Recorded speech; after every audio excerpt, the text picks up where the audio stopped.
5 సంవత్సరాల కాలం గిరుని తిరిగిపోతుంది, ఎక్కువ సమయం పట్టదు. అలాగే మన ఎమ్మెల్యేలందరికీ కూడా, పోటీ చేయని చోట్ల కూడా మన నాయకులందరికీ కూడా ఇది భవిష్యత్తు ఉన్న పార్టీ. ఇది మరి ఎంత బలంగా మనం చేయకపోతే దేశం మొత్తం మన వైపు చూసేలా చేస్తుంది.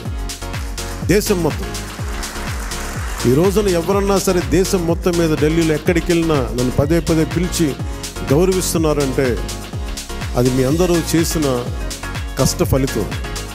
నేను ఒక్కడిని చేశానని కానీ, నేను ముందు నడిపించానేమో కానీ, నాతో పాటు నడవడానికి మీరందరూ ఉండి 21 మంది మనకి సభ్యుల్ని, 2 పార్లమెంట్ సభ్యుల్ని గెలిపించుకొని తీసుకెళ్ళటం ఆషామాష విషయం కాదు.